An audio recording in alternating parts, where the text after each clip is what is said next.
Spider-Man Brand New Day is gearing up to be one of the most anticipated MCU movies in some time. It seems like even people who were pretty down on the Tom Holland Spider-Man trilogy, especially on No Way Home, are really looking forward to this movie. And in today's video, we are going to be talking about some of the behind-the-scenes developments that are making people really excited for this, including the addition of a film legend behind the scenes. All that and more in today's video.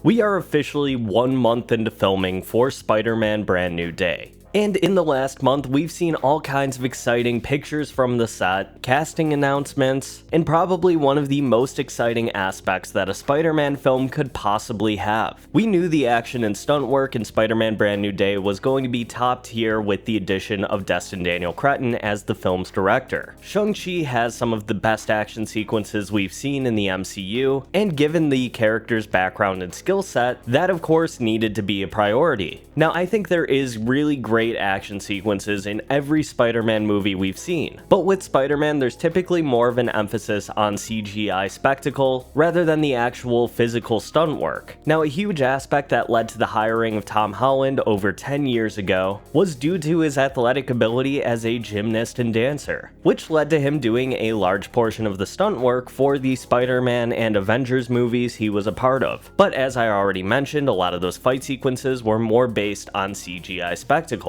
When it came to Brand New Day, it was very clear that we were in for something different based on all of the production photos. It seems like rather than having a reliance on green screen and CGI effects, Brand New Day is looking to capture a significant amount of the action on location. Now, this doesn't mean they're going completely without CGI. They're going to use it to make additions that they're just not able to do on location, remove wires, and kind of embellish the action itself. But Destin Daniel Cretton has the right idea of doing as much of it as physically possible in front of a camera. And one of the aspects that has made many fans very excited, especially me, is the hiring of the Jackie Chan Stunt Team in order to make the action in this movie look as incredible as it can. Now, the Jackie Chan Stunt Team was involved in Shang Chi Legend of the 10 Rings, with the late Jackie Chan Stunt Team member Brad Allen serving as the supervising stunt coordinator. Now, it would have been amazing to see Brad Allen return to work on Spider-Man Brand New Day, but it's great nonetheless to see the Jackie Chan Stunt Team returning to honor the legacy of Brad Allen's work on Shang-Chi. And in addition to the stunt team, the man himself, Jackie Chan, is consulting on the stunt work in a Spider-Man movie. When it comes to legends of film history, there are few that rival just how iconic and recognizable Jackie Chan is. He is probably one of the most well-known and recognizable stars in the entire world. And while most Western fans are probably very familiar with a lot of the comedies that he made in Hollywood in the late 90s and early 2000s, some of Jackie Chan's best and most impressive stunt work happened in the 80s and early 90s. Now, you can't get away with half of the things Jackie Chan was trying to accomplish back then. When it came to the stunts he was doing, he was literally putting his life on the line every time he made a movie. And prior to the widespread use of CG in movies, watching a Jackie Chan fight sequence was probably the closest you could get to recreating some of the action scene in comics. Now, I could gush about my favorite Jackie Chan fight sequences and stunt work for hours, but instead I'm gonna recommend you watch a couple of the movies from that era. My personal favorite is Wheels on Meals, because when watching Jackie Chan move in front of a camera, I think you can see just how well this type of fighting style and stunt work would translate to a character like Spider-Man. In the comics, Spider-Man doesn't have a specific style of fighting or any kind of martial arts training. When it comes to fighting, it's based purely on his enhanced senses and strength. When Todd McFarlane was the regular artist for Spider-Man, he introduced the idea of drawing Spider-Man in a way that a human normally wouldn't be able to move. His flexibility and strength separate him from every other character in the Marvel Universe. Now, Jackie Chan very frequently in his fight sequences shares that improvisational nature where he just uses whatever is available to him in that moment. So when you look at it that way, it's really hard to not be excited for this movie, or at least for the stunt work that's going to be featured in the movie. But I think that's going to do it for this topic. I want to wrap this video up by returning to the mailbag segment. If you have a question you want me to answer in a future video, drop it in the comments down below with the hashtag mailbag. Today's first question comes from Syed Arsalan24, who asks, do you think Marvel will do Doom justice with only 2 movies and no actual build-up like they did with Thanos over 3 sagas? Thank you so much for asking that question, and I have talked about this before, but I don't think I've ever answered it very directly. While yes, they did set up Thanos in the first Avengers movie, and we saw him briefly appear in Guardians of the Galaxy, before having another quick cameo appearance in Avengers Age of Ultron, we never truly met Thanos or found out about any of his motivations or his personality until the opening of Avengers Infinity War. I remember at the time that movie was released, there were still so many theories about what his motivation was going to be in Infinity War. A lot of people were looking at the Infinity Gauntlet storyline and how close the release of Thor Ragnarok was, and implying that Hela would be the MCU equivalent of Lady Death, which, if you haven't read the Infinity Gauntlet storyline, the motivation Thanos had to collect the Infinity Gems and wipe out 50% of all life was in an attempt to show Lady Death just how much he loved her, a feeling she did not reciprocate. So a lot of the theories leading into Infinity War after the release of Ragnarok was that Thanos would be seeking revenge for Lady Death, which is why, at the end of Thor Ragnarok, the Statesman encountered Thanos' ship. Thanos didn't really have a character up until Infinity War. We only knew that he was seeking the Infinity Stones, and that he was the father of Gamora and Nebula. The Russo brothers have even said that Thanos is the main protagonist of Avengers Infinity War. He's the central character tying everything together. And I think it's going to be the same for Doctor Doom in Avengers Doomsday. The Avengers will of course feature heavily in the movie, but Doctor Doom is going to be the main character and we are going to be learning all about him as a character. I don't think there's that much different between Thanos and Doom in the lead up to the Avengers movie that they are the main antagonist of. Yes, Doom doesn't really have the same hype building up that Thanos had, but I don't think from a hype perspective, Robert Downey Jr. playing Doctor Doom needs quite as much build up as Thanos did prior to Avengers Infinity War. You have to think about the fact that most audiences walked out of the first Avengers movie not knowing who Thanos was. I think Doctor Doom is a much more recognizable and iconic villain where he doesn't really need that same level of build-up, especially since he's being played by an actor that many people who are going to see Avengers are familiar with. Thank you so much for that question though, I'm glad I could answer it for you. And a reminder, if you want to leave your own question for me to answer in a future video, drop it in the comments down below with the hashtag mailbag. Reminder that if you don't leave the hashtag mailbag, I won't be able to find your question. But again, thank you so much for watching. Please leave a like if you enjoyed this video, subscribe for more content, and I will see you in the next video.